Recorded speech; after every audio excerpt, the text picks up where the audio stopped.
Hey everybody, guess what? We are back. This is Mr. Extraordin, and that is Rob Sibeko. This is African Frame, a podcast about movies, series, box office predictions, box office results.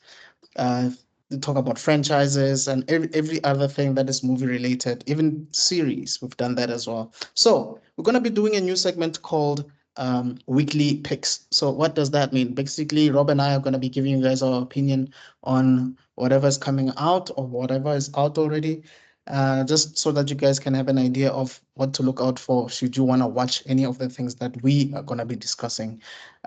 So, Rob, do you want to take it away?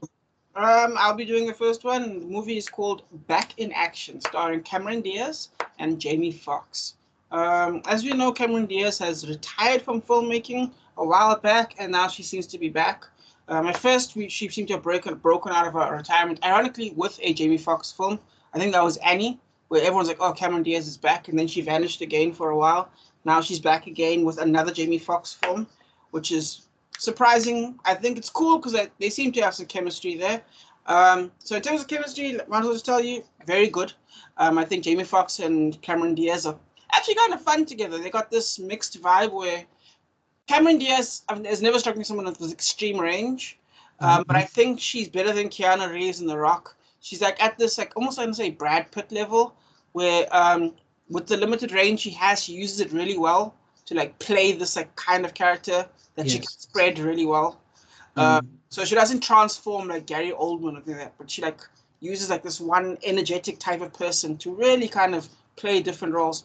And from Bad Teacher to Annie to now this, which, and I think she does a great job with this. I think she pushes the movie more than Jamie Foxx does, who seems to play this.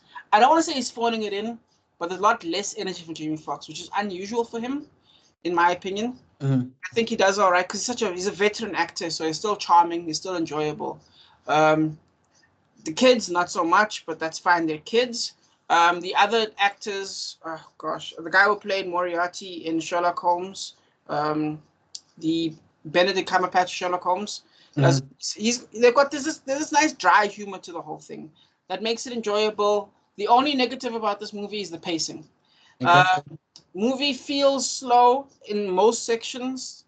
I enjoyed the first act, again, the interaction between the characters, but then when the movie starts to kick off, the actual least entertaining part is actually the action itself, which is ironic. So for me, decent movie, got some good stuff. It's a cliche. If you've ever seen any two spy movies in your life, you've seen this movie. It's such a cliche. It is every single movie you've ever seen in your life. It's almost borderline ChatGPT levels. Yeah, look, it for me, it definitely does give me that impression. I don't think Jamie Foxx has really done anything really as great as a Django or a Ray type of movie or a Collateral. I mean, even the movie that he released with Dave Franco a few years ago was, I mean, it's forgettable. It's a nice popcorn movie, but it's really forgettable. Cameron Diaz coming back, that's great. I mean, I've always been a fan of Cameron Diaz. For me to even know cast members, Cameron Diaz was one of the people that I knew. She was great in The Mask, and she's great in a lot of rom-com movies. I've never really seen Cameron Diaz as the type who can really do dramatic roles that much. She usually does either action or rom-coms, and it works well for her in this field. Jamie Foxx, I don't know if the performance was deliberate. Maybe he wanted Cameron Diaz to shine, or maybe since his illness, maybe he's not gonna be able to really step up like he used to. Kind of like with Martin Lawrence after his stroke, you could tell that the man he's really trying his best, but he's not the same old Martin Lawrence that we're used to. So I haven't seen it yet, but I'll give it a shot because you have now given me an idea of what the film is about. I mean, I checked the trailer, but it's like you said, it's just the normal. It's everything. There's nothing new there that I haven't seen before. I would say in terms of comparison, I would say it's better than Hitman's Bodyguard, but it's not as good as The Pacifier, and that's the level of quality.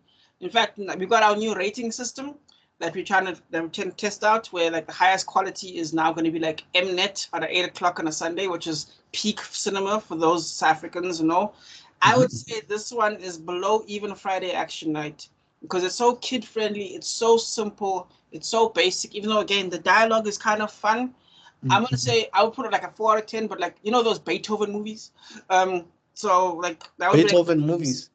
yeah the dog Beethoven. No. Wow, I'm shocked. Okay, but anyway, at that level of quality, I would put it like a Sunday SABC 3, SABC 2 movie that will play in the morning where kids can watch it too. That's the level I would put it. That's my ranking. Jeez. Jeez. Not, Okay. yeah, not terrible because it's a Netflix film, so it's got this like But you gave it a 4 though. yeah, But four it's is not terrible terrible. to me. Yeah, anything below a 4 is terrible, but no, it's still good.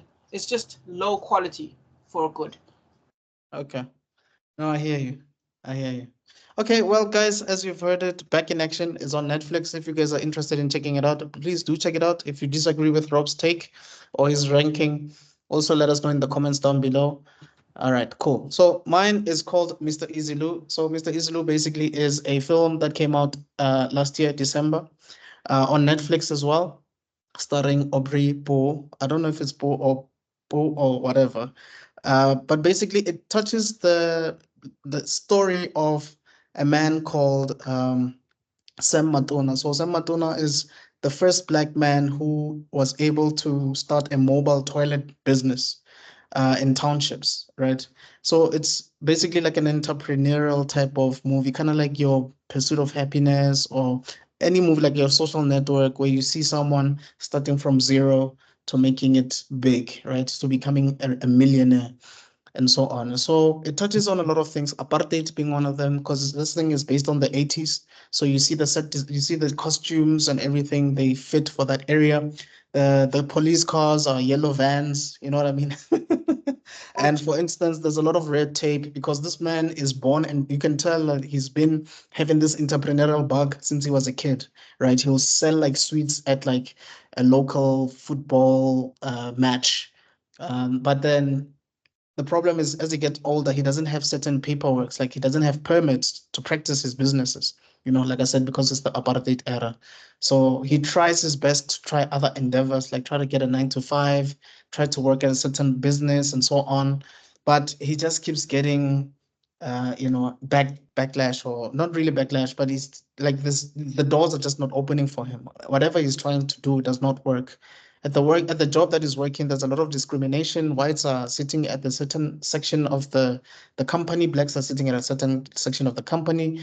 Black people can only eat the certain food, white people can only eat the certain food. So this business, basically what they do is they produce soap and things of that nature. So even when they produce like soap and things like that, um, they'll tell you things like, okay, this shampoo, this soap is only for white people, and then obviously, there's always like defects or factory faults or whatever you want to call it. Those things are then thrown into the bin. So he gets an idea that, okay, these things I can use them and sell them at the townships. He takes a risk, he does that, brings all the money to the boss. It's just one scene. Sorry for the spoiler. Boss looks at that and says, you're stealing from me. He gets fired. You know what I mean? So like there's so many things that are always in his way, but eventually he comes up with some a viable solution, and it's a really really touching story.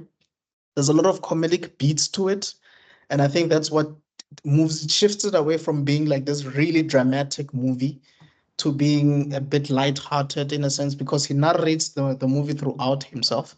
And there's a lot of sort of like humor, deliberate humor. And Black Brain has a tendency of making you see that, okay, we're trying to be funny right now.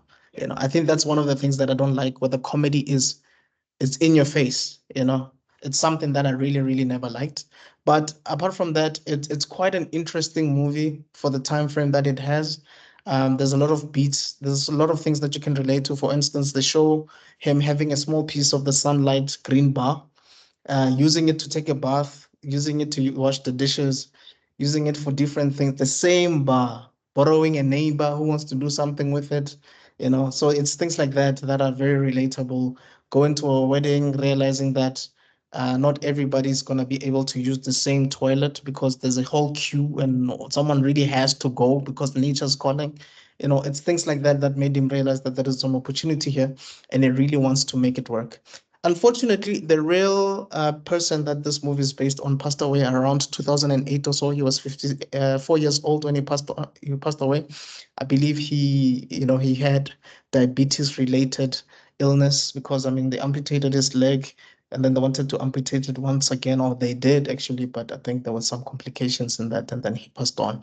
But it is an amazing story, sort of like a, you know, what do you call this thing?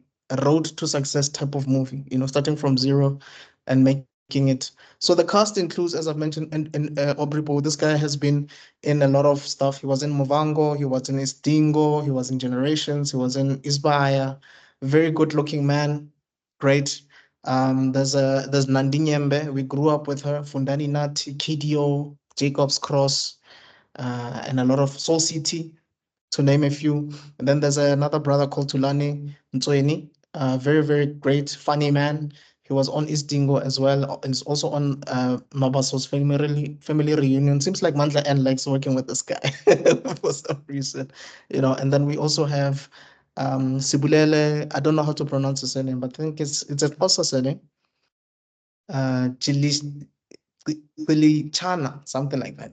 Chana or something like that. She was in Society, she was in Gomorrah, to name a few. So, I mean, she plays a really great love interest in the role, and is really like this guy's anchor. When he's really going through it all, she's the one that says, "You can do this, you can make it happen. I always believed in you, always believed in your dreams," and so on. So, yeah, that's the movie. I think for me, it drops a bit because it is, like I said, it really takes um it takes a knock for me, in a sense that it's not too serious. It's not as serious as it should be, right? But at the same time, I guess they get the message across. So yeah, man, that's Izulu for me. I think if I were to rate it out of 10, I would give it a 7. I watched it with my mom, and it was watchable. There is like a sex scene here and there, but it's very subtle. But yeah, it's a good movie nonetheless. On Mnet, is 8 o'clock, or is this like a set? Is this like a No, I don't see this being on Mnet. SABC One? If it is on Mnet, it would be one of those movies on Mnet that a lot of people are not going to be able to watch around the same time. All right. Yeah, but I see it on SABC 3. I see it on ETV. All right, Yeah. like in the there was that movie. There were those movies that played on Mnet at like 9 o'clock. The Kasi stories, like that. Like when it goes That's there. ETV. That's ETV. Yeah. So, I wouldn't put it on Kasi Stories level. But let me say SABC 3, but not in the morning though. Yeah, maybe SABC 3 in the afternoon. Or SABC 1. SABC 1 in the evening. okay. I do see that happening. Yeah. All right. Yeah. But Mnet, I don't know. Because if we're talking about Mnet back in the early 2000s, right? Yes. We're not talking about Mnet like Thousands, not that separate channel. not this Mzansi way to Not Mzansi. that No. channel. Yes, no. No, I don't see it being on Mnet, because let's be honest, the demographics of Mnet at the time were not too black. So Yeah. can't really put it there. Yeah. You do get some films like Tsotsi and those ones that would have broken Yes. through, but it's not one of the ones. It's not one of those. It wouldn't break through. Wait, if you're saying Tsotsi was there, then I think this one would deserve to be there then. If you're saying Tsotsi is there. Level of Tsotsi, or what is the one with the guy from Generations? Jerusalem. See, Jerusalem. There we go. No, I would no. All right. Well, all right. Cool. Good to know. Yeah. Still a Is there any? Yeah, so I advise that you should check it out just to have a look at it. I'm sure there will be a lot of things that you would nitpick on it and check out from a film standing point of view. Colors are great. The filmmaking is really great. The guys know what they're doing. Production level is fantastic. All right. Yeah. Cool. All right, guys. So that is Mr. Izulu. Please do check it out. Let us know your thoughts. Do you agree with me? Is there anything that I left? Do you disagree? Just put it down in the comments, and then we shall see you guys on the next one. Thank you so much. This is African Frame. We shall see you on the next one. Cheers. Cheers. Mama.